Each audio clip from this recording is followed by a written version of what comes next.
Welcome everyone to round one of the ASiMRacing GT3 Championship here on iRacing, brought to you by ASiMRacing Network. My name is Anthony Aznar. I'm joined here today with my co-host Jose Cabrera. Jose, you go ahead and introduce yourself and we'll get this underway. You tell us a little bit more about what we're expected to see today.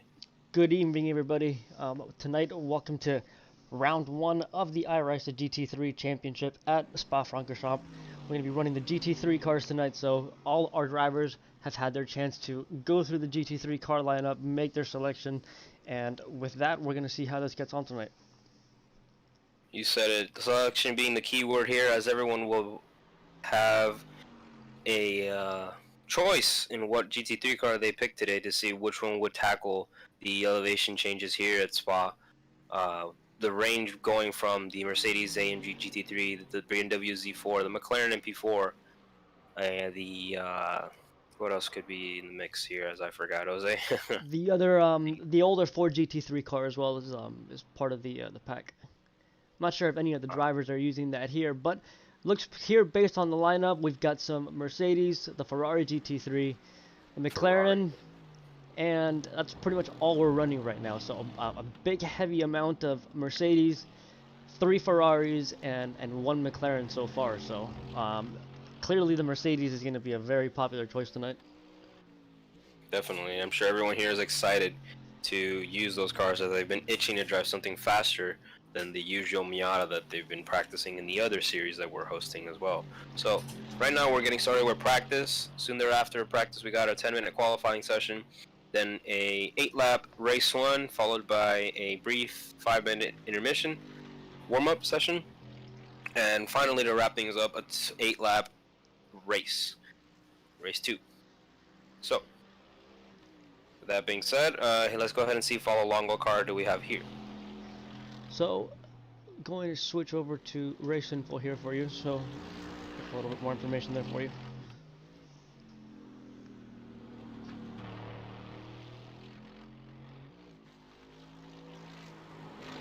And it looks like we're following Franco Chapula right now, Mr. Franco number 46. I'm not sure if the correct liveries are showing up right now, because I'm expecting to see a very black and green traditional Franco paint job. Looks like Anthony, not sure if he's having an issue with his Discord channel or his microphone over there, but we're just through practice here, so we'll just wait on for Anthony to get back. Alright, holding people contacting me for some technical difficulties and whatnot. So sorry about that. And who are we following here? Franco, right?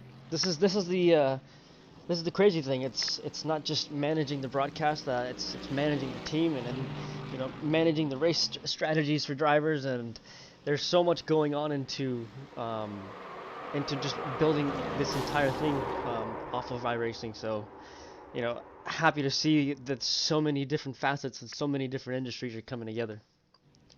100% here. Look at the amount of Mercedes GT3s that are out there, and that lone little McLaren in the background. Definitely. As we see a while ago, 2 Mercedes is going at it, going into Eau Rouge. That was Ariel Castro and Franco Chapulio here. Eau Rouge being one of the more difficult tracks in arguably the entire world, as a sharp rising elevation change fall into a blind corner hosts a very intimidating challenge for our drivers here today. And hopefully it's good practice for some of the drivers that are going to be either joining us or running the 24 hours of Le Mans, the 24 hours of Spa that actually comes shortly after 24 hours of Le Mans. So hopefully this is kind of a good introduction to the track for some of those drivers that want to be running in that endurance race. Bringing up a good point. That's going to be one of the iRacing special events going to be hosted later on this year. The next one occurring this week being the Indianapolis 500.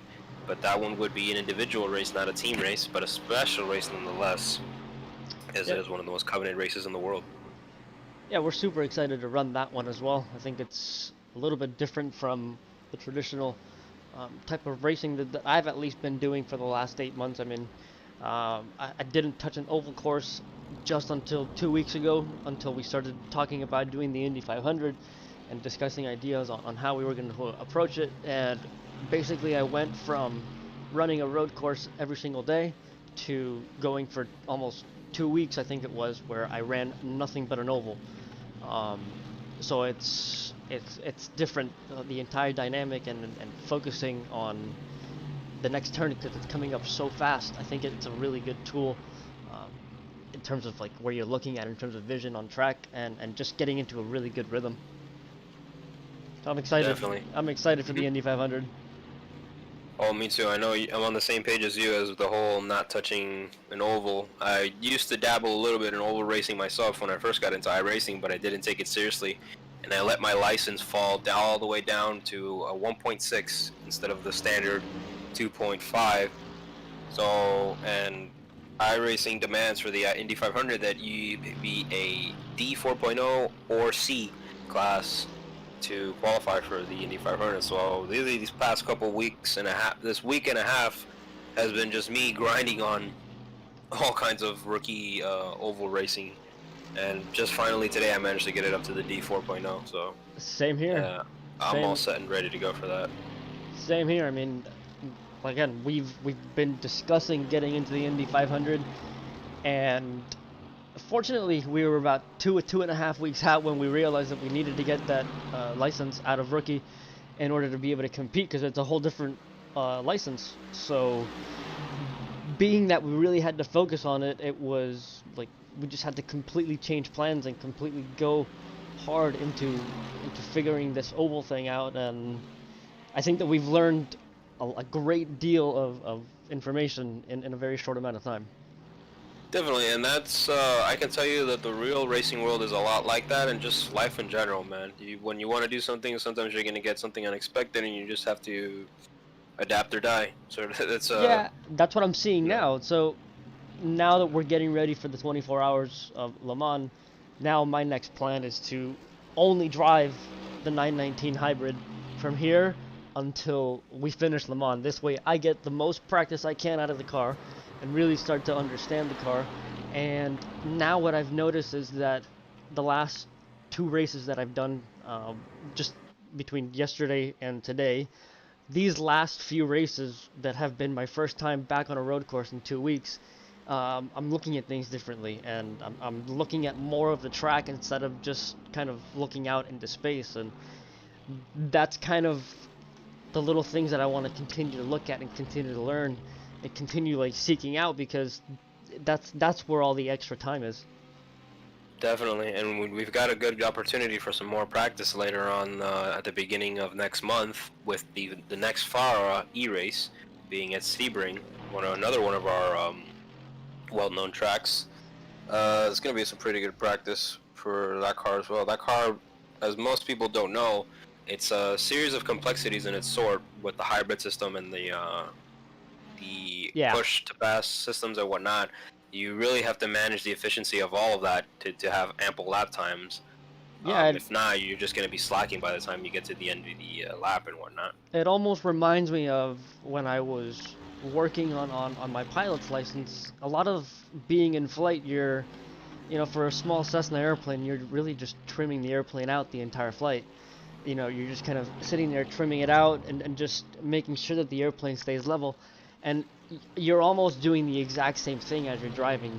You're playing with the trim on that hybrid setting so that you can focus on the driving and really let the system do its thing. I know that, arguably some other drivers want to have full manual control of that, but I think that, for what we're doing here on the sim, for what at least I know now, this has been where I've really found, where I can maximize my time in the car. Trimming at nearly 200 miles an hour. For those that don't think it's hard, it's hard.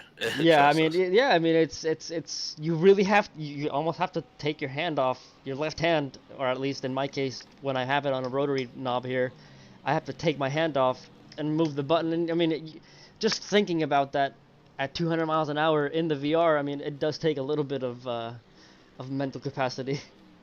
Definitely, and then it slows your reaction time. You're moving at nearly a football field a second, so if you're looking at something at the wrong time, you miss your breaking point by God knows how many Oh my meters. God. So, Yes, absolutely. 100%. So, let's go ahead and see what our drivers are up to. Here we have Alessandro De Tullio on the leaderboard here. He's been on the leaderboard mostly all, if not some, of the practice sessions already for the GT3 and the Miata series here.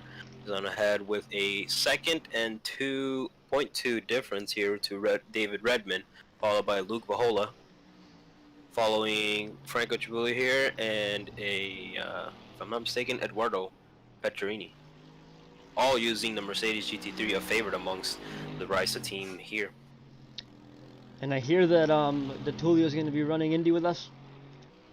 Oh yeah, he's been messaging back and forth. He also has been one of the ones doing the oval racing grind. He finally got his D class 4.0 yesterday, and just told me, thank God I don't have to do any of that boring oval racing anymore. I'll tell you I mean, I don't know if I'll get back into the street stock stuff, but I like the IndyCar stuff just because it's such a fast-paced thing, and it's such like a, with my OCD, I love being able to get into that flow, and if I can just get into that flow over and over again for 200 laps, I mean, physically sitting in this chair for 2.5 hours, it's not easy, but just the feeling of it it's quite fun. I personally don't like the street stock stuff. The car is not fun to me. I like personally more the Legends car. At least that one you're gonna adjust the setup and have some fun with there. Yeah. And I'm definitely gonna be back with that after the Indy 500 because currently my license is on the line. But I'm definitely gonna do it after Indy's over just to have some fun with some of the Did you some run of the drivers there. Did you ever run Legends on dirt? Oh, I didn't know you could do that. That sounds Yeah, like they extra have. fun. Yeah, so like you could really get the car, you know, like you can get into like a really nice controlled slide, and at least like going and like hot lapping in a sprint car on a dirt track, you can get into a rhythm where you're completely flat and you're just throwing the car into a corner, getting into a slide, and controlling the slide. And I mean, I don't know, you're just driving around with a crazy smile on your That face. sounds like fun. It's amazing. I know I managed to try out the sprint car, I don't know what's the exact name for it, the really big sprint car with the wing on top when Yeah. iRacing It's like the when 410 or iRacing the was down, 310 or something. and it was so much fun just I love that thing. throwing it into a drift. I'm sure this Legend car has like the same power to weight ratio and Pretty whatnot. much. Yeah, yeah, I mean, you can really slide it around very easily. So I'm excited if you're saying that you can do drifting with that. See, like so I take iRacing seriously to the max when it comes to road racing, but if quarantine is over soon, I would definitely have a couple people over just to try out some of that dirt racing stuff because I know it'll be fun. Yeah, I think that if for me, I don't know that I'll ever do it competitively, but I love going out there and just doing hot laps in it because it's just a rhythm to get into. Definitely. I'm noticing here that McLaren here has a little bit of a World War II theme with some teeth. Who is that driving that car? Mr. Anthony Rand. Oh, look at Anthony there.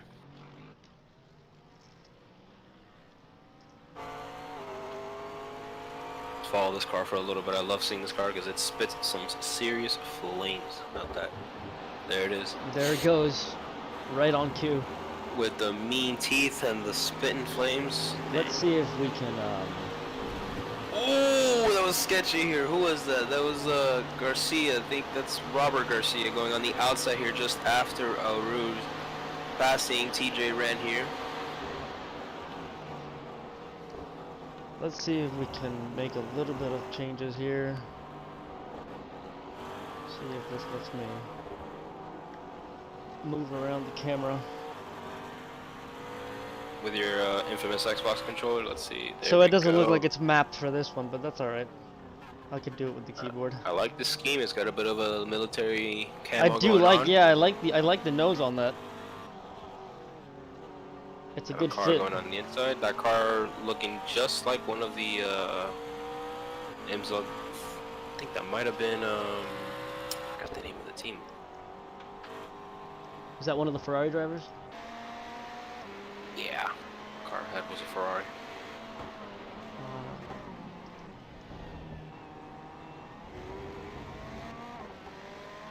Let's see if we can find him here.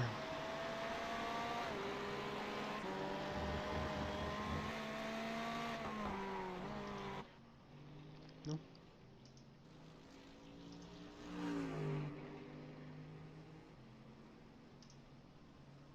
we still have the Tulio here on your top of your leaderboard, with following David Redman, Pecorini, Bohola, and Chipulio here. Still your top 5.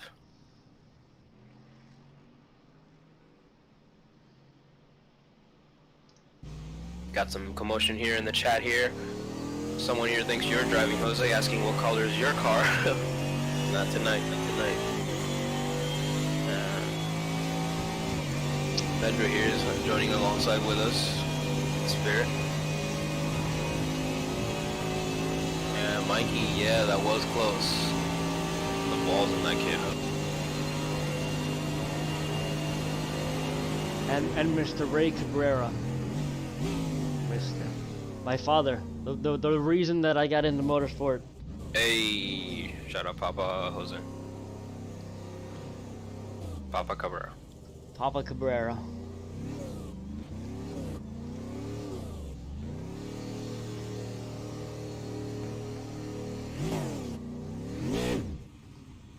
What's Aznar doing? Trying to practice his launches here? Just waiting on everyone to get away from Eau Rouge. What time do we need to do the drivers meeting? Or are we going You should probably do that just before the race starts, as they're rolling to the start. Yeah, I mean we have. Okay, I don't. Oh, wait. Are we muted? No, but No big deal.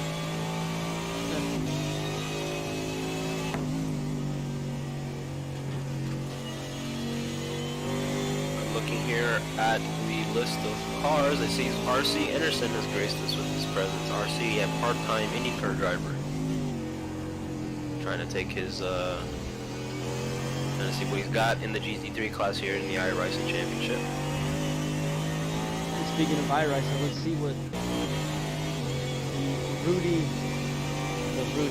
look at me, the ringleader of Rysa, Mr. Rudy Ramsey. Let's see what he's up to.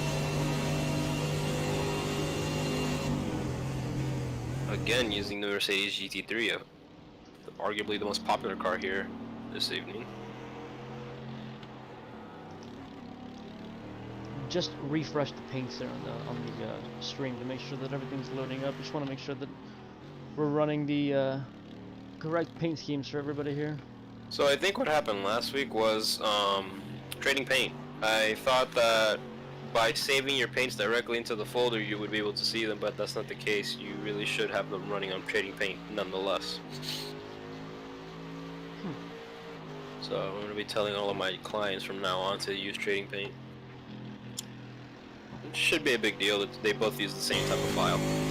Yeah, I mean usually for those that either want to do it or have looked at the trading paints thing, the way that I do it at least, you have to import that image into trading paints, overlay it, and then hit that race button up on top. That's what has worked the best for me, because at first I had several issues with it, but it seems to have been resolved.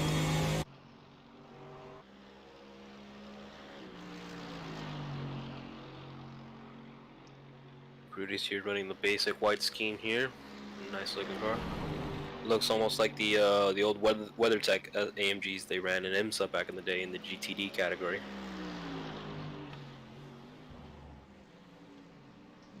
Funny enough, that car would be a favorite here amongst everybody, considering most people tend to prefer the rear-wheel drive cars here, but it seems like Mercedes and iRacing did a good job of modeling this car. Yeah, this car, I've spent a lot of time driving this car. I love it at Watkins Glen. I think it handles really, really well at Watkins Glen. For some reason, Watkins I have found to be one of those tracks where there's like just a really nice flow to it. So I guess I compare a lot of cars to how they handle there. But the GT3 Mercedes was a great car. And I think that it's one of those cars where you tell it to do something and it does it. At least from my style, I really think that the Z4 is where it really shines, but the GT3 Mercedes is something that comes close second. And see, I think it's because, given the nature of the sim and whatnot, since, you know, it's easier to drive an understeering car than it is an oversteering car, and front wheel drive cars, or excuse me, rather, front engine mounted cars are understeery by nature. Hmm. So if anything, maybe that I guess depending on the way your sim is set up, Yeah, maybe a rear wheel drive car. For me personally, I know this is my number one complaint with some of the mid engine cars and rear engine cars. Um, they oversteer too much. yeah, and you bring up a good point about setup. How much do you think it comes down to, the diameter of a wheel that a lot of us have on our sims, or using a formula wheel as to a big, larger diameter wheel. We've talked about modulation in the pedals and stuff, but it's also important to be able to modulate the wheel itself. So how much do you think that the type of driving could also be affected by the physical gear that we have? It helps. With the wheel, it's not so much a big difference as it is the pedal, but with the wheel, it makes a difference in that um, you can cut a lot of the BS. What I mean by that is, if you have a bigger wheel, you Yeah. would have to physically move the wheel less. But if you have a smaller wheel, like my G27 here, and some people have the G29s, which is roughly the same wheel, it is possible to move the wheel at the same amount of rate, but it's a lot harder given that the smaller diameter. Right. I could prove it mathematically to you and everything, but I wouldn't want to bore you with the details over here and everything.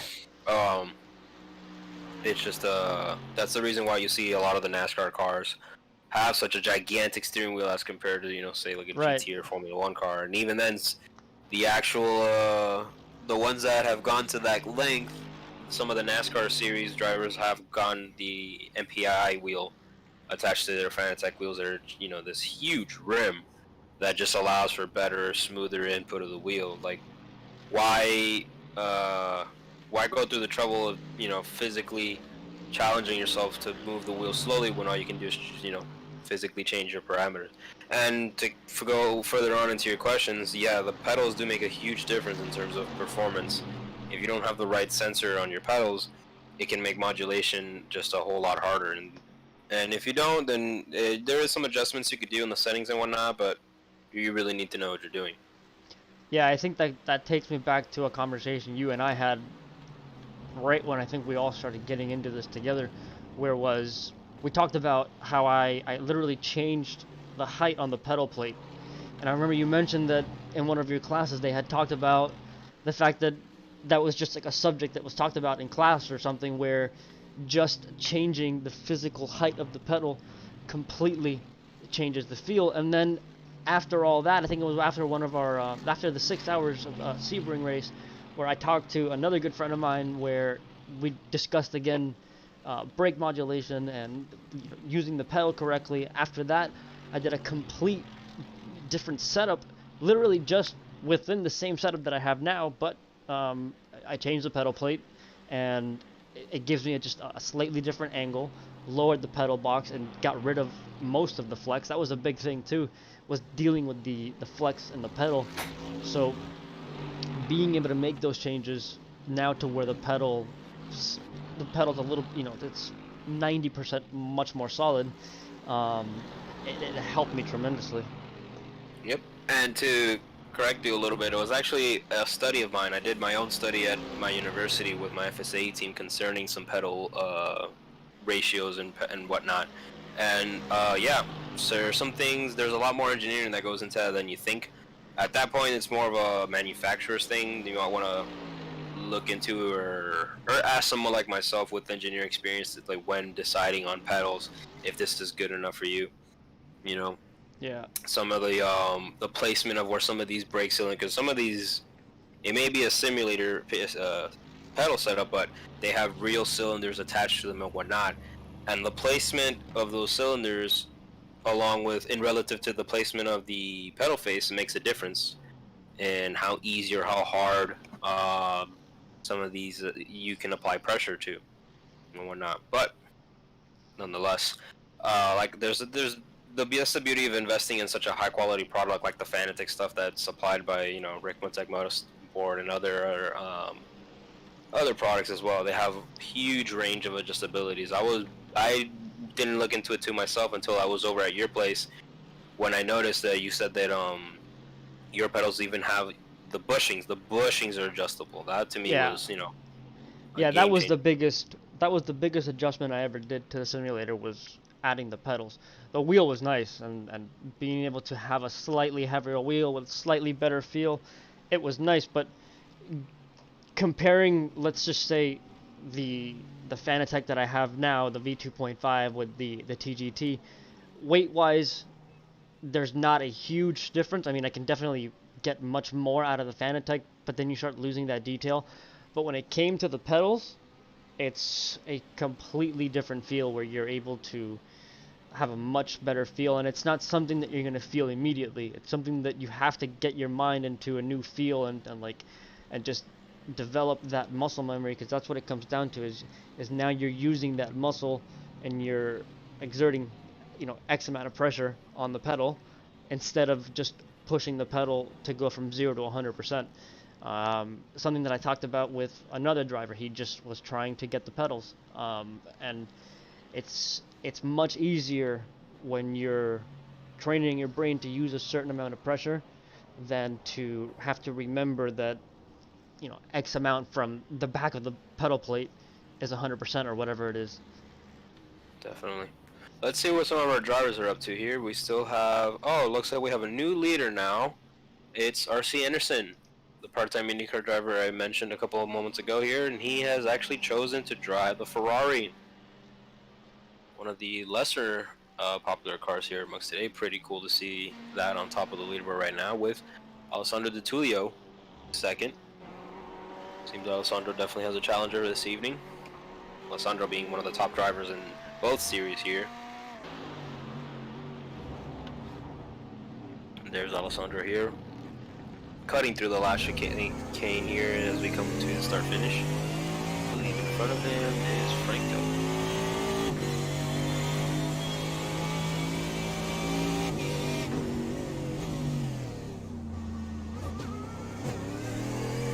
So we're on board now with Alessandro. Let's take a lap around Spa. So what I've learned about Spa is I went through every single corner and I took the time to try to find all the braking points. So going through here, I kept my eyes just on the far end where that tree line is, and I knew that every time I looked at the trees, I was gonna come straight on the line. Coming down here down this long straight, there's actually like there's like an orange box here on the left hand side, kind of next to the end of the fence. That's usually where the braking zone starts, and throwing the car into these corners, I'm using the posts on the left hand side. So I think it was the second post where I'm having my turn in, and you really want to keep the car to try to keep it on the right hand side, so you use all the curb as much as possible. And here, this next part is super tricky. So many different cars will give you different types of aero or just different types of handling. So you have to go back and forth trying to figure out which gear is best, and finding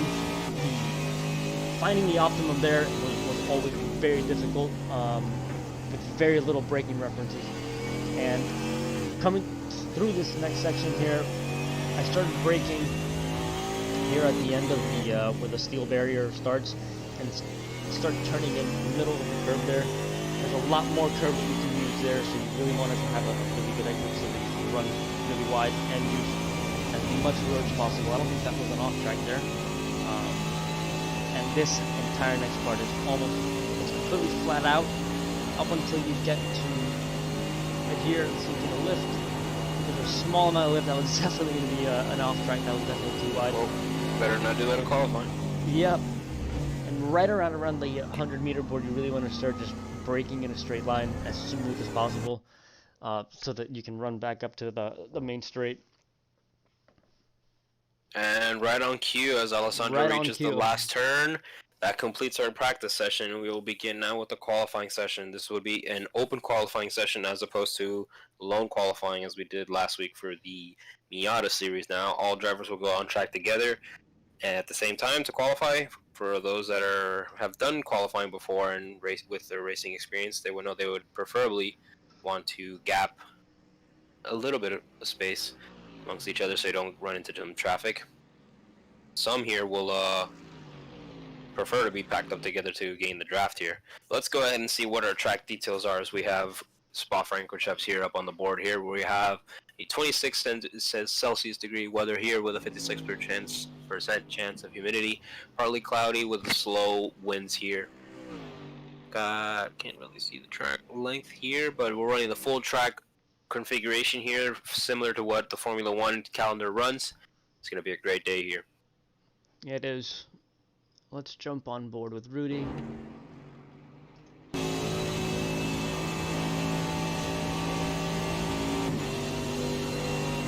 But yeah, from what I understood, was trying to get squeezing some extra practice before he starts here tonight. Rudy always trying to find out how to get faster and faster himself.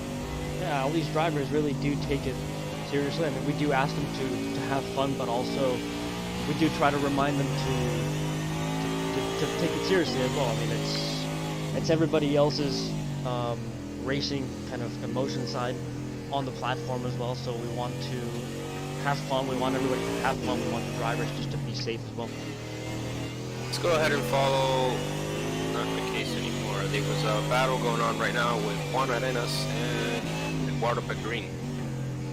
Qualifying battle, which is a little bit unnecessary. That's one thing that I try to avoid when I have open qualifying like this. It's just it's difficult, you know. Don't get me wrong, to not want to race somebody, but it pays off in the end when you're able to focus on what you're doing and forget about trying to race somebody. It definitely helps. It definitely helps to know your drivers and know which ones you can trust to be in a pack. It's generally, for me, in a field, like if I'm doing an official iRacing race and I had nobody there, I have a low tolerance of seeing, you know, stuff on track. As soon as I see something weird, I already know that then that's the driver I probably can't trust. Exactly. And that goes for both qualifying and race, especially in oval races where you're 2 wide, 3 wide. You more or less know who you can get close to and whatnot. Yeah, I learned that now over the last 2 weeks, especially when I got to the Indy practice, where you're really moving at a much higher rate of speed, and the margin for error is next to minimal. At least with the straight stocks and the legends that we were running, there's a little bit of room to throw the car to the right, you know, if you need to either open up and let somebody behind go through or whatever. But with the IndyCar, you really have to pay attention. And I noticed that this past weekend in the fixed series, where I think I ran 86 laps with, I think, only 4x of an incident. So like, at least people were running clean, and it made me happy to see that. 100%. Let's go ahead and see. Let's follow Alessandro De Tulli. I think he has a bit of a battle himself going on with Vance Devine behind him. There it is. Vance. Oh, it seems like Vance is having some internet issues as he's blinking in and out. That's a shame, because I really would like to see the sweet paint scheme he's got going on. Looks like he's got a bit of like an anime theme going on there. Shout out to the weebs. And you said that was Vance? Yeah, that should be Vance Devine behind him. Let's see. And we've got someone cheering on Ariel Castro here. Why don't we go ahead and follow him for a little bit, and then we have someone else that got a shout out. We'll focus on him next. There's Ariel Castro there in the black AMG. Pretty surprising not to see him in orange and black and white. His ASiMRacing colors there, but I'm sure he'll be ready next time. Ariel here, one of the more experienced drivers, as he's done all types of driving, whether it be sports cars or karting, and I say that as he smacks it into the wall here. The joys of iRacing. It's almost like almost every single good driver that comes on here, as they're being talked about, as they're being all hyped up, they go off. I think that happens to everybody. And it's definitely... Sim racing has definitely posed a challenge to all drivers, including the professional ones that have been forced to take part in this during this challenge here, and quarantine and whatnot. All kinds of drivers have been having different opinions on how to go about it and whatnot. Some picking it up furthermore than others, and some of the cool things that have been going on is some of the backmarker type drivers that, you know, would normally be in the back of the field are now in the top of the field. Mm-hmm. Whether it be that they have the natural talent and, you know, the experience. The experience level has now been leveled out, you know. And talking about all the content that's been... Sorry about that, go ahead. No, I cut you off, I'm sorry. No, pretty much to that. That now a driver isn't going to be slow because the ones up ahead have had more experience in the car and whatnot. So it's pretty much on a level playing field. Yeah, completely. And talking about all the content that's been released now over the quarantine issue, I mean, what do you think about the tire physics? Because I mean, that's such a big topic of discussion I'll land. amongst. I'll answer that as let's go ahead and look at number 27, Jordan Hernandez. We got a shout out here from Big H305. And tire physics, that's definitely one of the biggest challenges here when developing a simulator such as iRacing. It's just modeling those types of physics here. You never really know if you got it 100% right. You just do your best with, I'll tell you more or less how we do it in there we go. Okay, so it's Jose Hernandez. I think normally we do, no, number 27, not Jose Carlo, not 227. What we do in the FSA and stuff like that, one of the more popular topics or tools that we use is just like lap time simulators, where you input different values that the car would have, like such as mass on the front axle, mass on the rear axle, aero drag, and stuff like that. All kinds of boring and or interesting parameters that you got to input about the car that you're working with, and you just run it on a specific specific lap time or lap you have data for, and compare it to the real data and see if you got it correct. And that's for generally what I imagine iRacing does when it comes to tire models. If they can keep lots of variables the same, Yeah, it's like a perfect world. It's like a perfect world situation. It's all like kind of like a mathematic equation based on a perfect world. Yeah, you do your best to keep a lot of things the same, and then you just change the tire modeling, and you go back and forth with that as well. With, I guess, in the simulator with drivers that have driven the car themselves, and they'll tell you, hey, like usually if you go this fast, the car will start braking at like pushing out at this point, and they'll give their feedback as best as they can, and then that's how they'll develop tire modeling. It helps too, like, if they know more or less when grip tends to fall off, so it's all back and forth feedback and whatnot. We have another shout out here, Anthony Rand. What's up, man? Shouldn't you be racing? And let's go ahead and follow Gary. Gary, he should be, I'll tell you what car he is right now. Someone shouted him out earlier. Let's go ahead and focus on him. Number 56, Jerry. No way, he's in the Lightning McQueen car. That is awesome. The Lightning McQueen Ferrari. Oh yeah, I just noticed. Did you see the eyes? I just noticed the eyes. I noticed, no, because I saw him earlier on track, and on my screen it was different from yours, and I was like, oh man, someone actually got a Lightning McQueen theme, and it's pretty much it. I can see the rusties on his hood there. Pretty cool for the eyes look cool. I like the eyes. Yeah. All right, what are we doing here? We got 1 more minute, right? 1 more minute on qualifying. 1 more minute in qualifying. Let's see who's on the leaderboard right now. RC Anderson once again leading over from practice onto qualifying, but now we have a second place qualifier here, and that is Emo Fittipaldi Jr. here, just a 2nd and 2/10 off, followed by David Redman. Go ahead and see who else. Go ahead and refresh the leaderboard on my end. Whatever happened to Alessandro De Tullio? I think he's been having some bad luck with traffic lately, as he's about to, I'm looking here on my screen, finish up the lap here, going into the last chicane. There he is now. I've been following along here on my screen. I think it was that he was having some traffic issues, and I think he may have abused the track limits there. Never mind, that was a clean lap. He is now 3rd on the leaderboard, but I know he's got 1 more in him, as we have 10 seconds left. Oh, and there's contact. Oh, who was that? Let me see. That might not register if that was actual contact. What car was that? The black 77? The record here, it timed out, because I think it's going over to grid information. Or 11, might have been the 11 car. No, that was 11, yeah.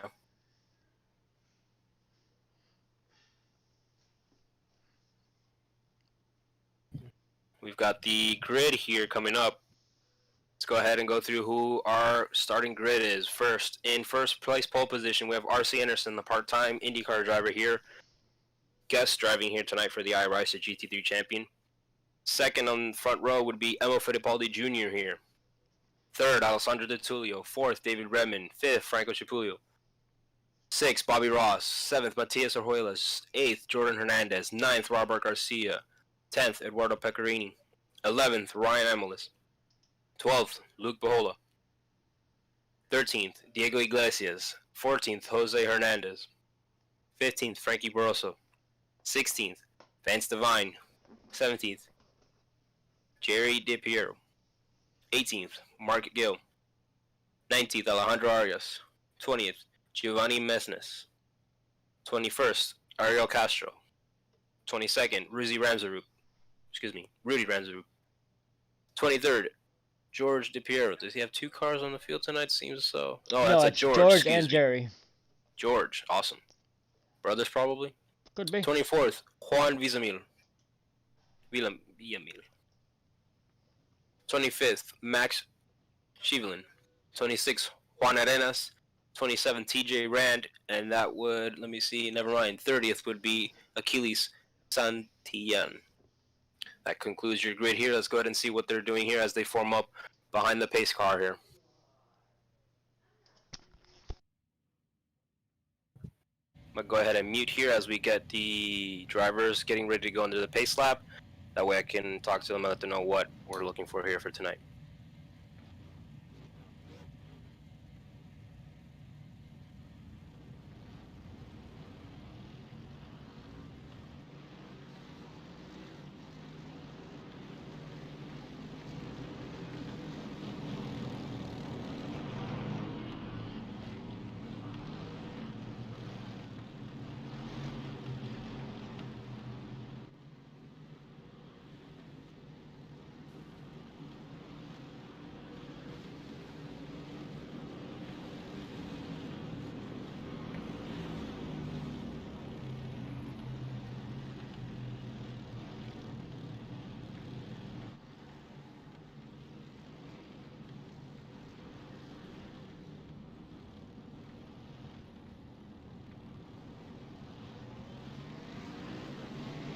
And let's get ready to go green as we have the leaderboards pulling off here now. R.C. Anderson going hard into turn one here with Emil Fittipaldi going on the inside here. Not enough momentum as R.C. still is in the lead. Alessandro De Tullio hot on Emil's bumper here as they nearly come into contact coming off the exit of turn one here. R.C. going hard with full speed going into a rouge here. Emil and Alessandro still 2 and 3 behind him. Nearly a second lead now by RC here with Fittipaldi, De Tullio, and Redmond here in second, third, and fourth. Alessandro looks on the inside here, trying to pass Emil, and he does as they go into the next turn here.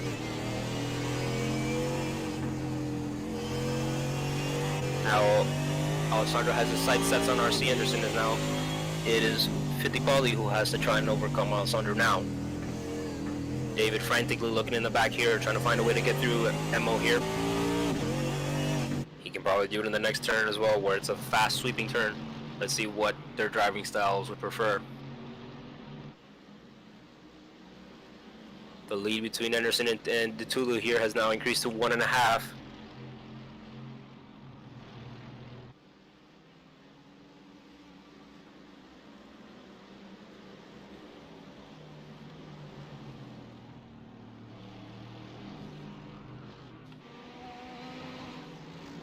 Tullio's trying to zone in now as he tries to approach and get closer and closer to Anderson.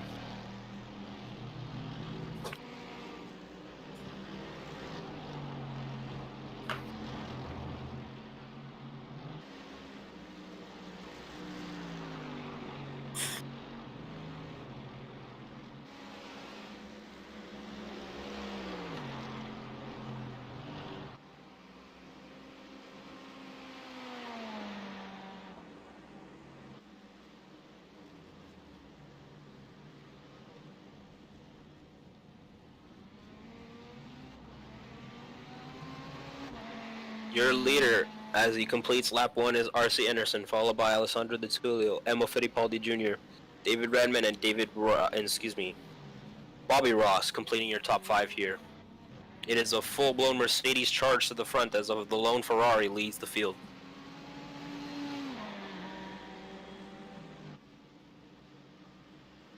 And here we have some info here as Anderson goes purple here in the first lap here with De Tullio 1.6 seconds behind.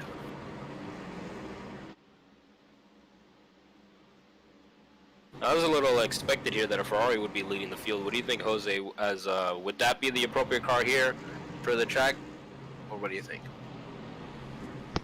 I think the approach behind this was being the odd man out. I think it was a good play going into the race, being the very few of the different cars. It's a different car. I mean, I think that, let's take a look at the weight transfer of the car. I think that going through Eau Rouge, I would like to have that kind of weight kind of directly centered over the chassis, so that I feel that I would have a more solid car, at least going through Eau Rouge, as opposed to the Mercedes where you have this big heavy engine kind of pulling in front of you. But I think that all depends on the driving style. To me, yeah, I would probably have gone with the Ferrari for here. It's all about comfort at this point. It seems that Anderson just preferred the Ferrari overall. I wouldn't know, to be honest. It seems to me like the Ferrari would be the better choice in my eyes here for this kind of track. As this track is a very difficult track to set up for, because yes, on the upside you want the car to have low drag here, low center of gravity for some of these fast sweeping turns we got here, but sometimes you would want, you know, a heavier setter, more aero car for the fast sweeping turns we got here as well. Yeah, I really think that based on aerodynamic, the Ferrari is just going to have a much better design. And I just want to say that Elvis Kosh wants to say oh yeah to everybody here in the stream tonight. Oh yeah.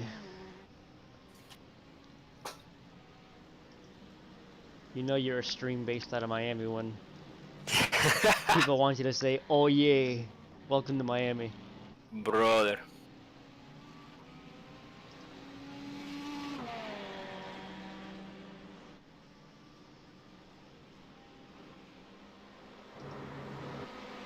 Anderson putting down some work as the gap has now increased to nearly 2 seconds here as he makes some space between De Tullio here. De Tullio has definitely met his match this evening in the iRysa GT3 Championship, as usually he is on the top of the leaderboard. But now he has to settle for second for now, as we're in the third lap of 8 here in the first race of the GT3 series. Your top 5 is still Anderson, De Tullio, Fittipaldi, Redman, and Pecorini. Oh, seems like, yeah. Where did Bobby Ross go? He's now in 8th. Oh, and he's limping. Looks like he went off track there. Ah, he did. You know, he's onto the access road here.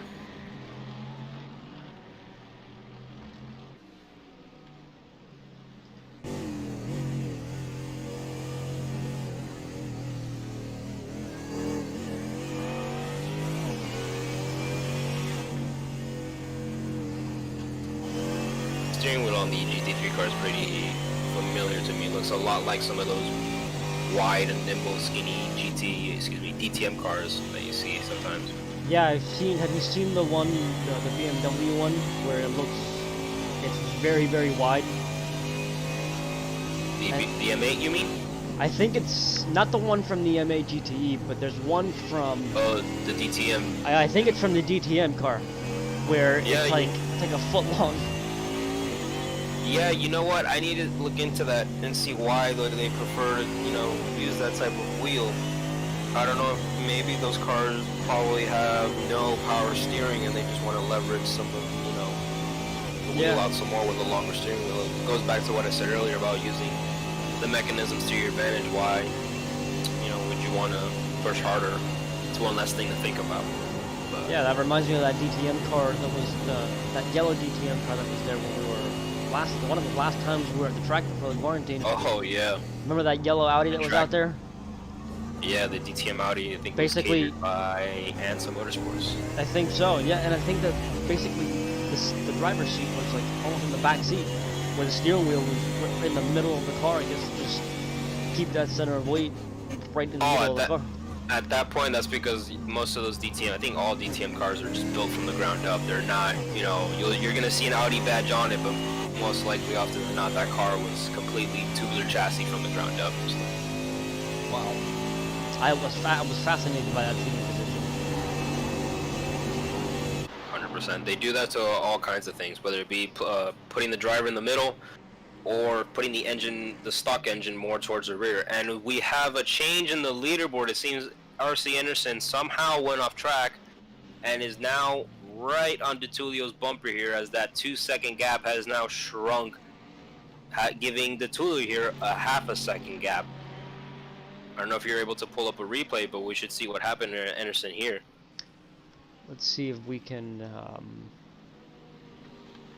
pull a quick replay here. I'm not sure if we're gonna have to do the rewind it. I don't want to rewind it here. No big deal. We have some pretty good action already. We'll get we'll get the replay set up correctly. I'm sorry, what were you saying? No, I'm just saying we'll get the replay set up correctly, because I'm not exactly sure how to run it right now, and I don't want to mess it on up. So off camera here, we got something going on here with Franco. Let me go ahead and see what happened, and I'll report to you in a minute what happened here. Oh, he is out of the race, it seems like. Let me see.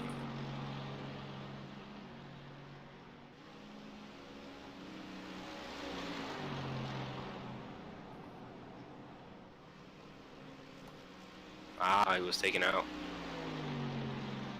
Flipped over on his head. So Franco is out of the race? Momentarily. Let's see if he has like a fast repair or anything to use.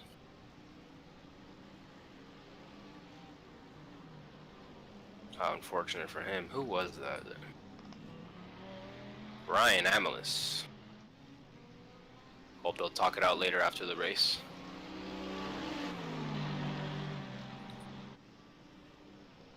And DeTulio still in P1, holding off RC Anderson quite well. Let's see how he extends that gap.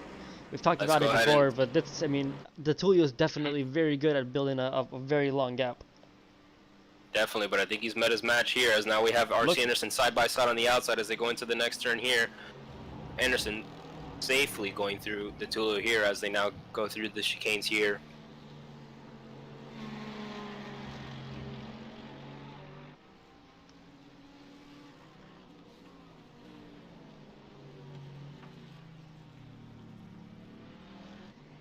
I'm going to pull up a track map here.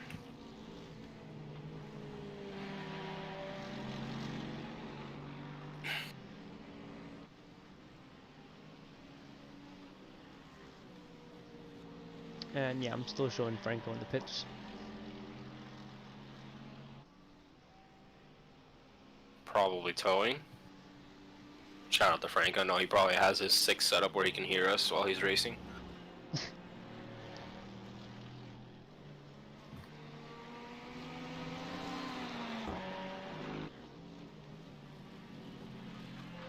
And Elvis, yes, we love and miss you all too, man. Been a while here, thanks to quarantine. Slowly getting back underway. I know our local track has opened up once again. It was good seeing a couple familiar faces out last week. Yeah, it was fun. Unfortunately, little by little, you know, we're moving into, you want to call it a new lifestyle or a new way of living, and everybody's starting to adapt. And I think that we'll continue to see that. Fortunately, a lot of motorsport takes place outside, so there's plenty of space. So it's really exciting to start seeing these tracks reopen. 100%, but in the meantime, we gotta get used to the virtual track here. Still following RC Anderson here, as now he has regained his gap here, having it grow back to, as I'm saying that, it grew momentarily 3 whole tenths as they go out of turn 1 here, and it is now 0.6 seconds ahead of Alessandro DeTulio here. David Redmond seems to have caught up to Fittipaldi here, as now he's in third. When you're done there looking at the Ferrari cockpit, Jose, we can go ahead and see what happened to Redmond here. Seems like he has a back mark behind him too. That was probably how he managed to go past Fittipaldi. And it seems that a lone Franco has joined our chat. Franco, you want to give us an interview while you're repairing in the pits? No. Oh man. Yeah, they took me out. Watch the replay though. I saw. It was a little bit. It seemed like you did one of those. I saw that you kind of like moved your wheel towards him. I don't know if that was. I was on the inside. Yeah, you were on the inside, and then him trying to get back on track, he took you out. Whatever. It is. But it is.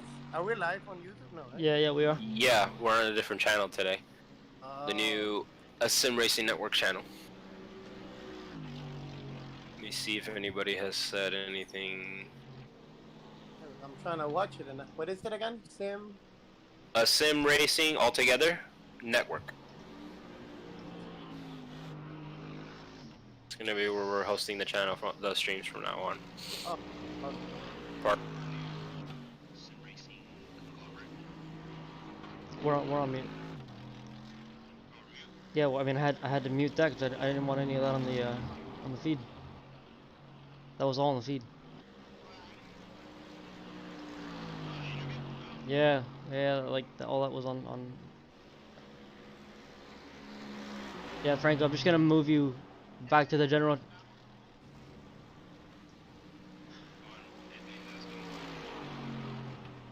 All right, I gotta turn the audio back on.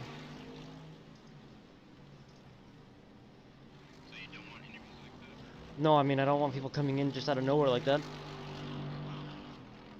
Yeah, I mean, and then like he didn't know, so like. All right, we good. Hold on, I'm gonna mute myself real quick. You know.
All right.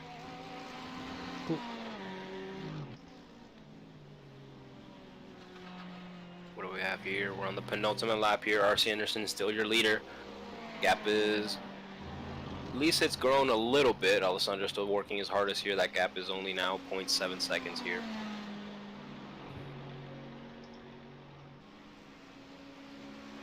On my screen here, we have plenty of cars here in the pits. Seems like the track is definitely taking its toll on some of these drivers here.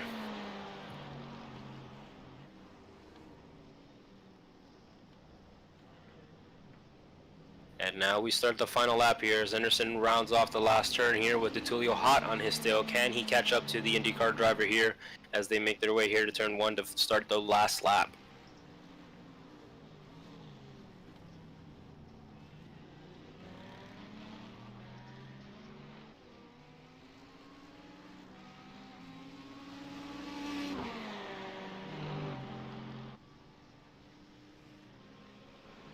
Going to Eau Rouge here with the gap is going bigger and bigger here as we have DeTulio here still chasing Anderson.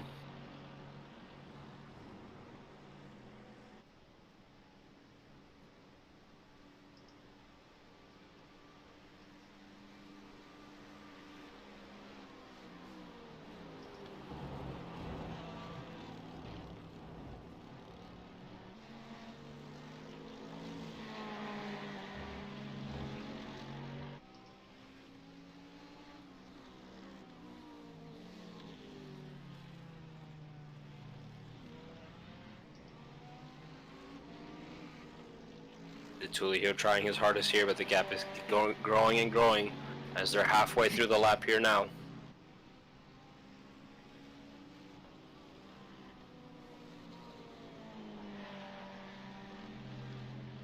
They're through the double gatch here as they approach Les Fanges.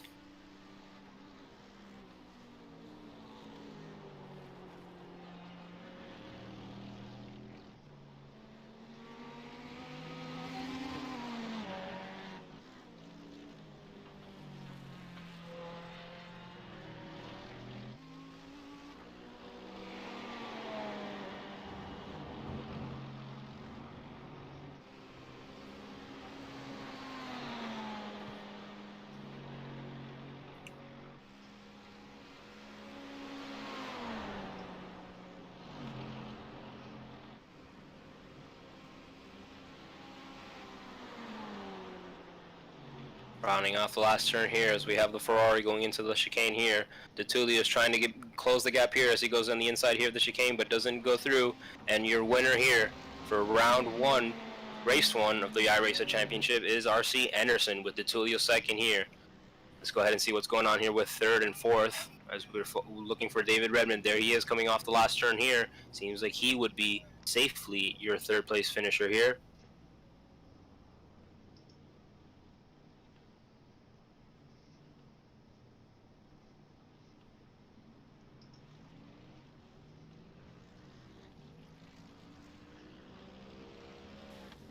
Oh.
And everybody, we're just getting our drivers ready for the next heat here at the round one of the iRysa GT3 Championship. We're running about another 4 minutes for our drivers to get warmed up, and then we'll be back for for the second race of round one.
Okay, we're back. We have about a minute left here in our intermission. Go ahead and talk to each other here, see what we thought of the first race. That first race, pretty interesting here. We have Anderson that somehow lost the lead, but managed to regain it back. Got a little bit of action there here, and some drivers here seems like they were a little bit unaware here. Maybe they're not used to seeing inside the completely closed cockpit of the GT3 cars. There's been some on-track incidents all around. What do you think, Jose? I think that it's a different track in comparison to what we've been running, because we've been running tracks where drivers have either been around the track before, or it's a track that's close to home, so like it's a track that we all really know. I think Spa being the first in the series of the GT3, it's a new thing for us. It's a new thing in terms of how we're approaching the track. It's not a track that we have spent so much time on. So I think that those incidents were, I don't want to say bound to happen, but you know they're I guess to be expected to some degree. Right. Reaching into unfamiliar territory, it's what expected and whatnot. We're not complete professionals here, but damn near close to it. Yeah, and it's not even being on the professional side. It's just a matter of, you know, these karting guys, they really have had a lot of experience, whether it's been at Sebring or at Homestead. Now we go to a track that's on the other side of the world. Now it's really putting to use what these simulators are for. You know, taking these drivers from real world and now into this whole other facet of driving. That's why we continue to use this tool, because it's the best for it. All right. Let's see if they can collect themselves for race 2 here, as they think warm up is over. So we're getting ready to set the field here for the second race here. There's our grid forming up here. Let's go ahead and see what the spread would be. All right, starting first here, pole position once again, R.C. Anderson. Second, Alessandro De Tullio. Third, David Redman. Fourth, Emil Fittipaldi. Fifth, Eduardo Pecorini. Sixth, Jose Hernandez, excuse me. Seventh, Frankie Barroso. Eighth, Giovanni Mesnes. Ninth, Bobby Ross, the second. 10th, Jerry Di Piero. 11th, Juan Arenas. 12th, Alejandro Arias. 13th, Mark Gill. 4th, Vance Devine. 15th, Luke Bahola. 16th, Rudy Ramsarut. 17th, George De Piero.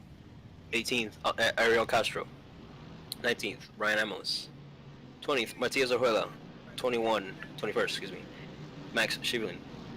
22nd, Juan Vizamil. 23rd, Jordan Hernandez. 24th, Diego Iglesias. 25th, TJ Rand. 26th, Franco Chipulio. 27th, Robert Garcia. And 30th would be Achilles.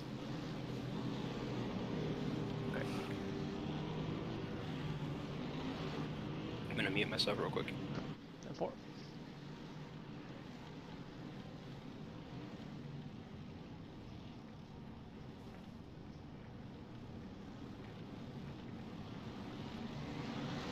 And green flag as we have Anderson pulling away from the rest of the group here. Alessandro De Tullio hot on his tail here as they swerve to try and block any momentum given here into turn 1 here. It's Anderson, De Tullio, Redman, Fittipaldi as they come off of turn 1 here. We have two cars going off into the runoff area there. It's a three-way battle, I think, for 5th, it seems, as we go into Eau Rouge here. Anderson smoothly coming out of that turn with the rest of the field following him.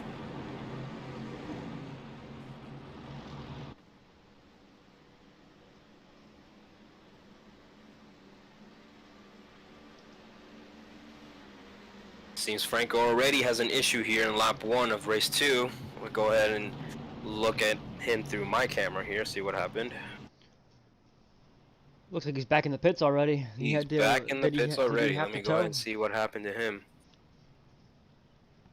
We'll jump on board again here. Let's see what Rudy's doing.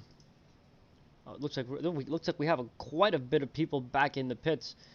Looks like was there a big incident at the beginning of the race there? It seems on Franco's end, he came in contact with a slow car coming into Eau Rouge here. And, oh no, it wasn't a slow car. There was a huge pile up here at the base of Eau Rouge. And the car slowed down too much and Franco hit him, and then he hit someone else in the process.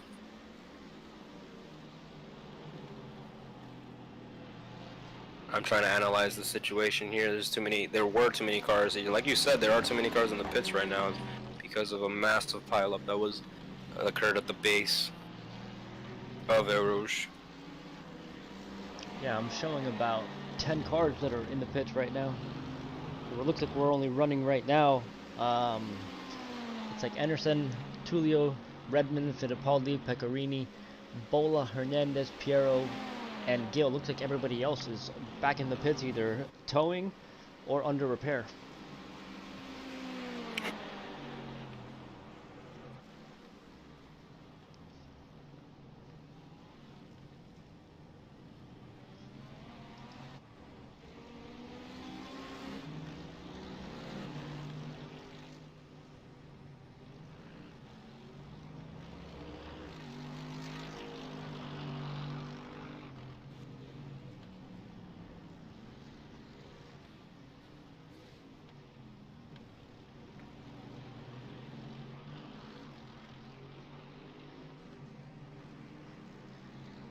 Ah, I'm just seeing what happened.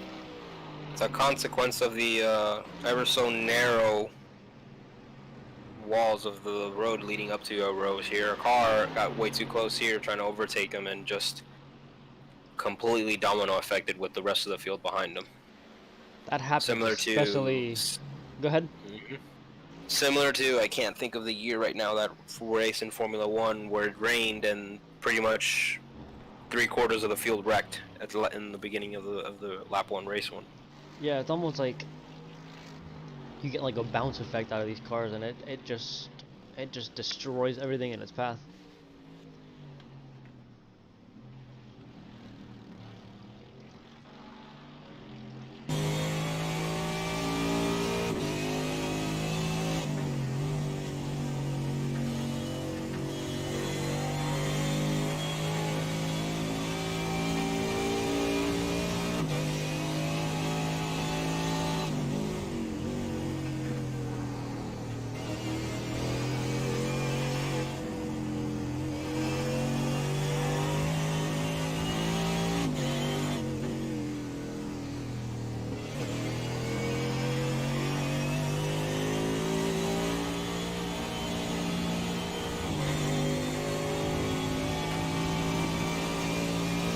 Seems like we might have a guest commentary here in a few minutes. Rudy's race is over. It seems like he'll join us here. Oh, excellent. He'll give his thoughts here for the rest of the race.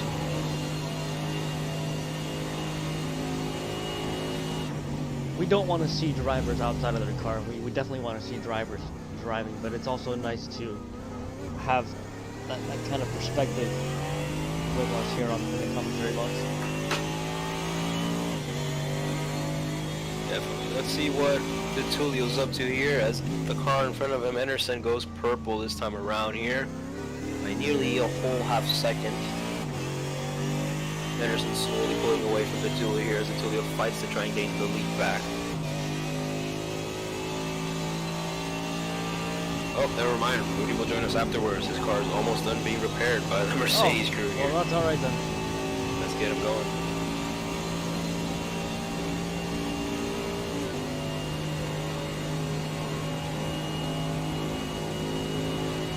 And almost all the cars are back on the field again as they pull off the pit road here. I'm gonna go ahead and see, let's see, maybe Rudy, if he can put a camera on him.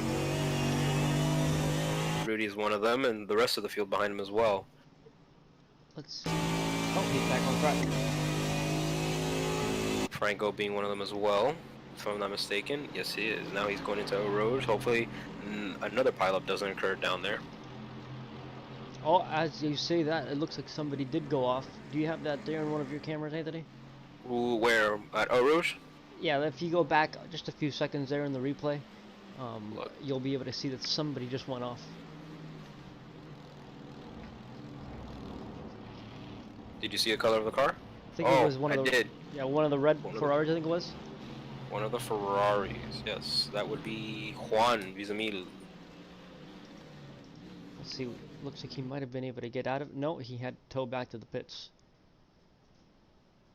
Oh, coming off of Eau Rouge, he had too much roll too much roll weighing off the side of the car and just snap oversteered into the wall. That's tough. You really gotta have that car perfectly balanced going through that corner every single time, because if you don't, unfortunately, we see what happened. What was it, that Formula 2 race, the last fatality that we had in Formula 1, unfortunately happened right there because of that exact reason.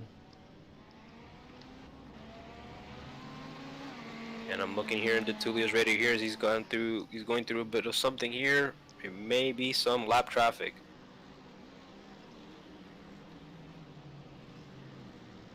Lupaholo here in front of the Tulio here as the Tulio's trying to get through him. Now he gets out of the way as the Tulio goes by.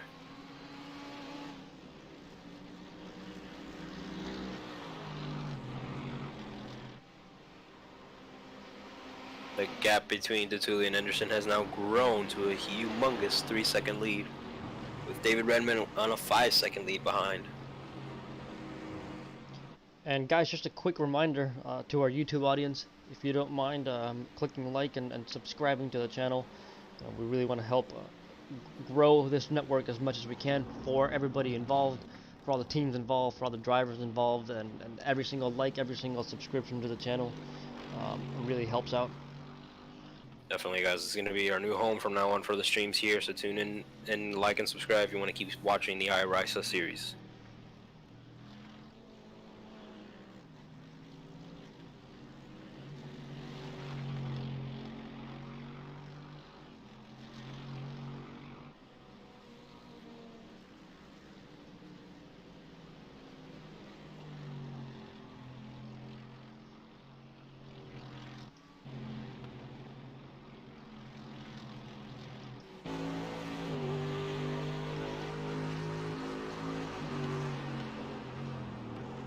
One of the great things about iRacing is that you don't get to see these types of angles, or you don't really get to play around with the cameras.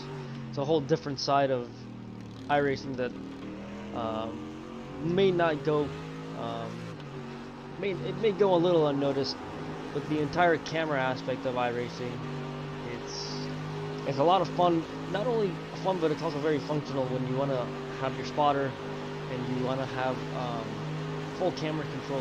It's nice to be able to move around the track, and it's also nice just for stuff like this for the broadcast, where we're able to kind of get a little crazy on the angles, do all kinds of different things. Looks like don't have it mapped particularly correct right now, but let me see if I can get this moved over here. I'm gonna go ahead and mute myself real quick to say something in the race. Go for it. So Anthony and myself, not only are we doing commentary, we're also doing a little bit of the race control. So we also have to manage the drivers, manage the race essentially, and deal with everything that's coming with running an entire race from this side of it.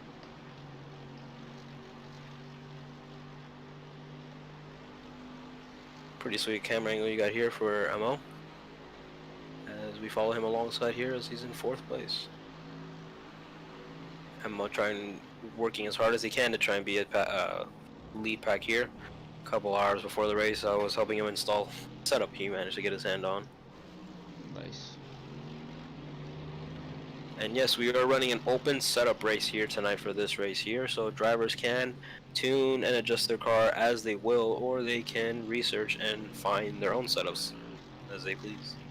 Well, and that also brings a subject, I just mentioned about the camera angles. That also brings up, one of your passion sides, the whole engineering side, where drivers and somebody like yourself, like an engineer, can go in and exercise that side of motorsport, because there's so much involved on the technology side, and there's so much involved on the setup side, and being able to fine-tune the car and being able to fine-tune that weight transfer, that I would think somebody like yourself gets a lot of satisfaction being able to tune a car just right.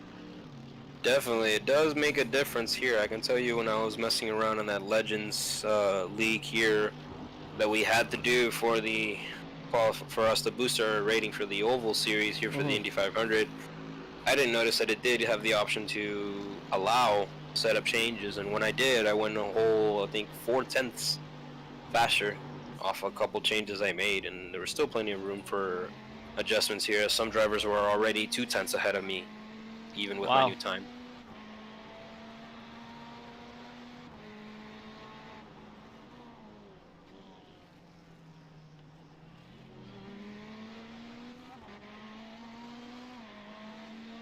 Oh, and just as I was gonna suggest you to put the camera on Franco, I think he and Ariel got into it.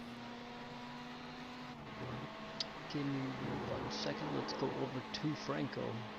Unless they're back in the pits already. Looks like, did he tow? No. Did he? He's on track. He got into it with Ariel here. Ariel's the one who might be towing. Oh, there's Franco.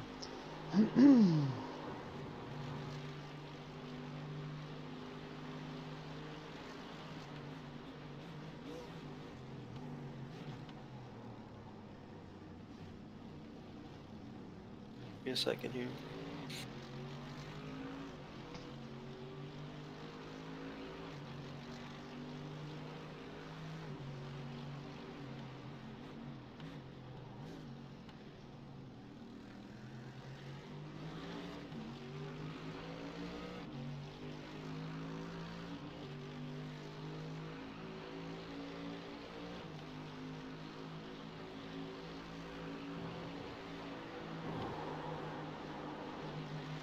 Alright, we're still following Franco as now he has a Juan Arenas behind him. Getting really too close for comfort here as Juan goes into the dirt here, momentarily drops a wheel and disappears. Are they actually fighting for position here? Let me double check. They indeed are. That was the battle for 19th right there as Juan Arenas makes his way by. Oh, but he's in the dirt now, and it seems like Franco might catch up to him now here.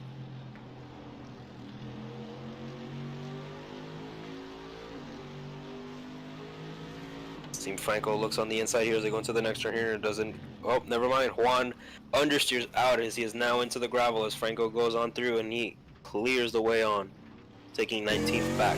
Juan has to catch momentum back up again as he gets underway.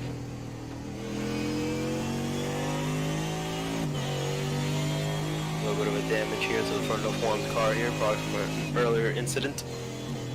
Bit of an inconvenience here as this track is hugely aero dependent in some of its faster parts of the track.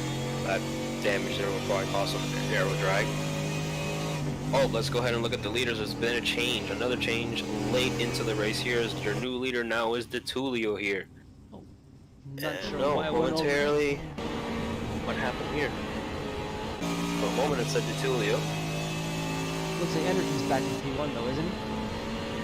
But the gap is still about 8 seconds, so I don't know. I think maybe for a split second your overlay was organizing it by a different data point.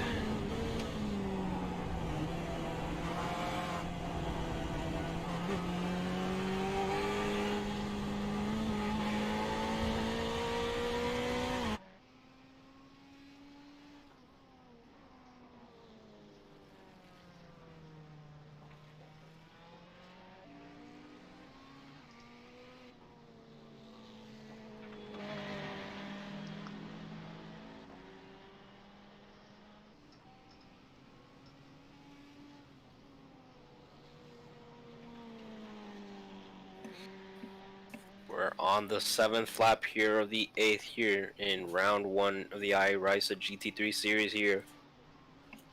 Following alongside our leader here, R.C. Anderson, in the red Ferrari GT3. One of the 3 Ferraris here entered in the field today. In a pack full of Mercedes-AMG GT3s.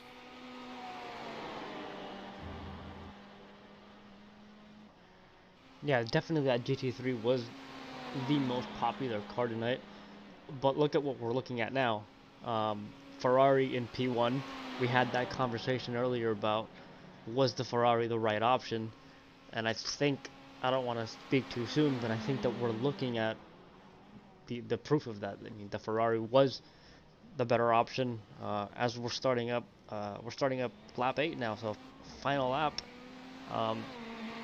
And the Ferrari's in P1.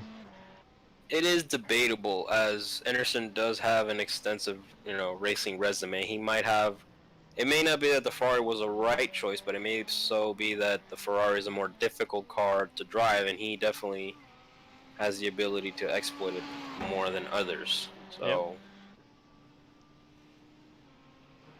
and he's definitely showing it here as he has now grown that lead to 10 whole seconds here, an eternity in the racing world. Yeah, he's quite comfortable right now. As long as he can keep it together, he's gonna be okay.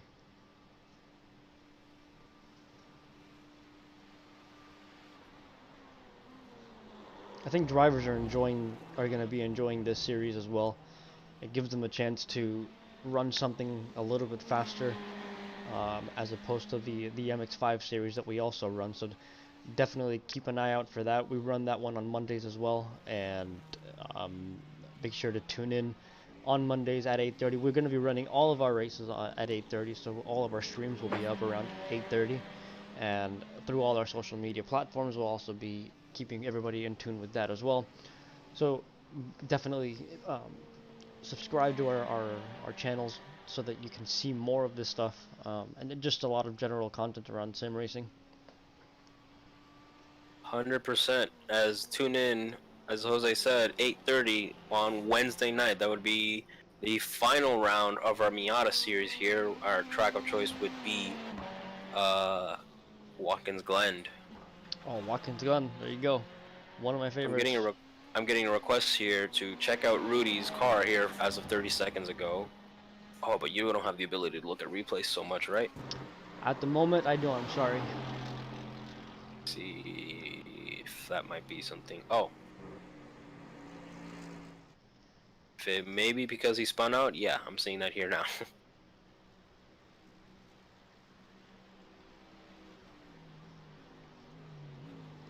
Yeah, he spun out going into one of the large high-speed turns here just before the chicane. Ah, 360. He disconnected momentarily, but from what I can gather here, he did an old 360 and got it back under running with no interruption. Nice. Pretty sweet skills here by Rudy. And is, I think, our leader. Oh, it looks like our leader has actually completed. He crossed the line He has here crossed the as line. Anderson is your winner, sweeping the entire field here, sweeping the 2 races here in round 1 as he now does donuts here with the rest of the podium finishers here. Anderson, DeTulio, and Redman here are your top 3. Great finish from all the drivers there.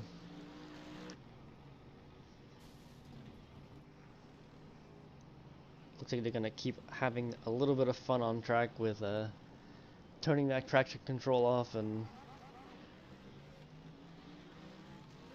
doing a little bit of donuts. Let's see if they can clear the mess, and Mr. Anderson has towed back to the pit lane.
And go.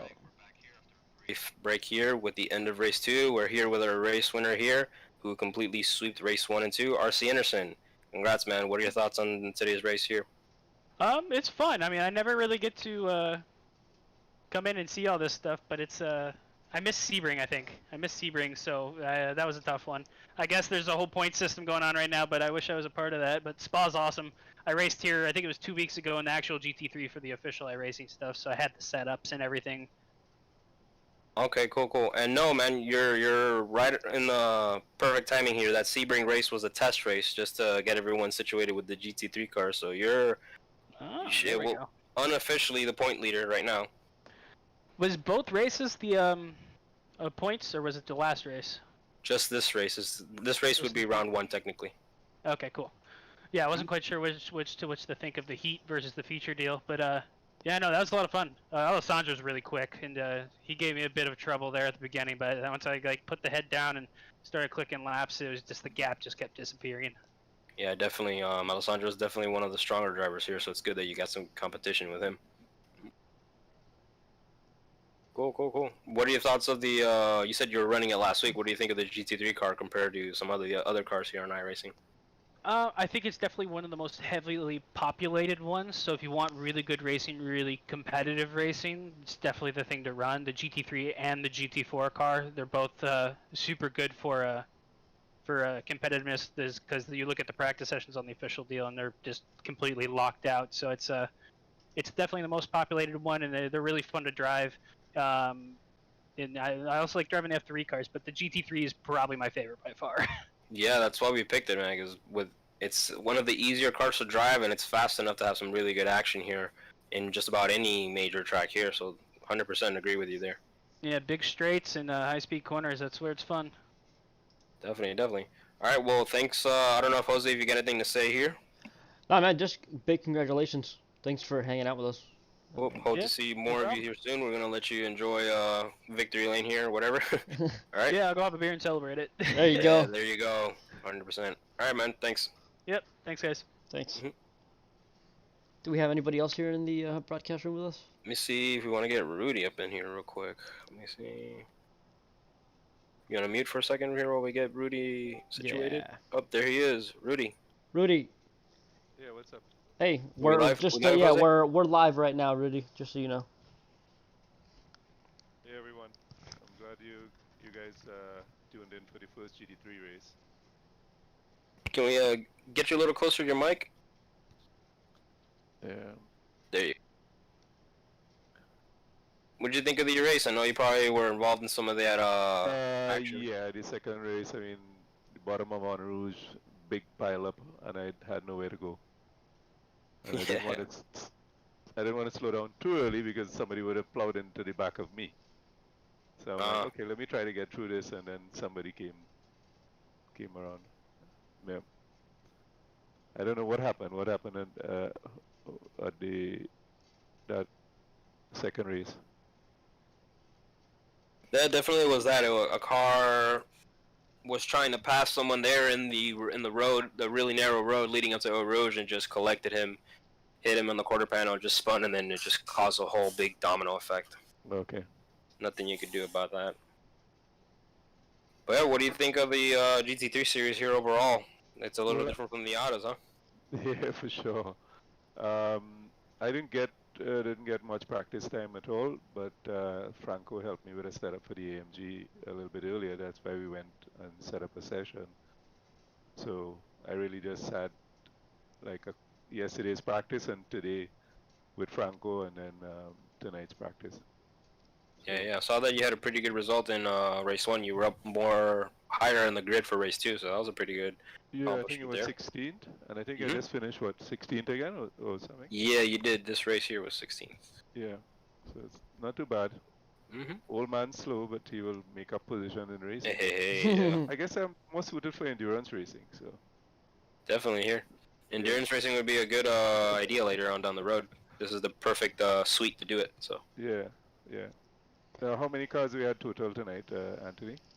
I'll give you an exact number right here. Let me refresh some things here. About 30. Okay. Or, excuse me, minus Jose and I, that would be 28, yeah. 28, okay. And we had a new driver from Trinidad, Mark Gill, was participating, and I see RC Anderson, who qualified on the pole. I didn't know he was showing up tonight.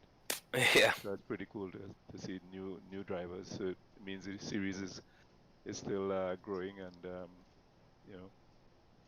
So you saw my announcement. Maybe we should be turning left only in another series. Yeah, it's starting a NASCAR series now. Yeah, that's an idea too. Yeah, I don't see why Yep. we shouldn't. I mean, we have a Miata series, which is our team car really, and we do play with some GT cars. So the only thing we need to do is to finish it off with a nice NASCAR series. So turn left. I know TJ would love that.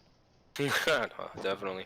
So we've got also a lot of people here were tuned into our chat here. Some familiar faces you might know, start ranging from Elvis, TJ. I don't know how he was chatting and talking and racing at the same time. We have And he Daniel was here, and texting also as well. Maybe that's why he's slow, because he was texting Rohan as well. So okay. see, Also, that's why I don't chat. If I chat, I will go even slower. So I said definitely either chat or drive. So TJ and David here also as well. David being smart and texting after the racing. So. yeah. But I mean, everybody wants to race hard, so we're gonna have these little pileups here and there. But I mean, a little patience goes a long way. I don't know how we can convey that, but that's every form of racing and every type of racing that we see the same thing, a little impatience, and then you have these type of pileups. But I guess it's a good platform for us to do some practice, really, and one of the drivers who came on board, I think it was Luke Bowler. He said that one of the things that it's helping him to actually do is actually to be patient, to focus a little bit better than. So I think there's a lot of that sort of stuff that will transfer over into a real go-kart or a race car, as the case may be. Definitely, this is a good transition platform for that. All right. Okay, all right. Did you guys see my spin? My 360. Yeah, Rohan pointed it Yeah, out we to talked me. about it. Yeah, Yeah, we're trying to get it. We're trying to get the replay right now. yeah, I saw it. We're not able to with this new streaming software we're using. I haven't figured out replays just yet, but I saw it. You went off in one of the last turns before the chicane and just 360'd and kept it going. So. Yeah, I'm looking at it right now. It looks more spectacular inside the car. Oh yeah.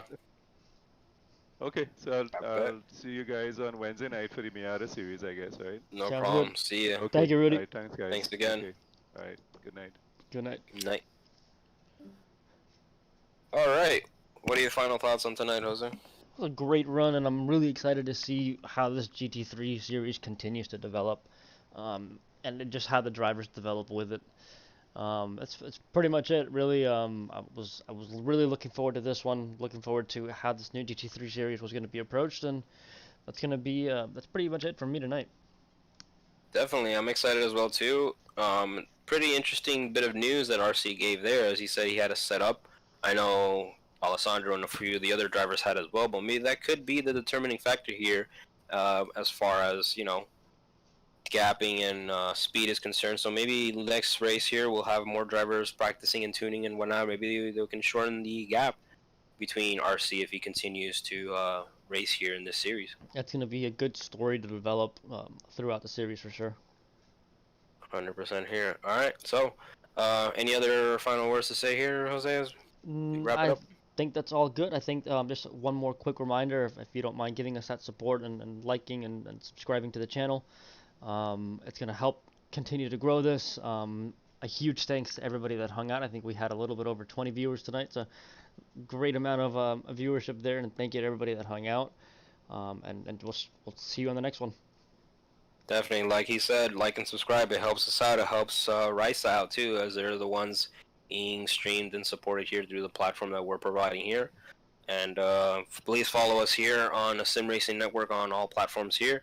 Stay in touch with the all things sim racing related, including the Rysa series. All right. And until next time, here I'm Anthony. And I'm Jose. Have a great night, everybody. Have a great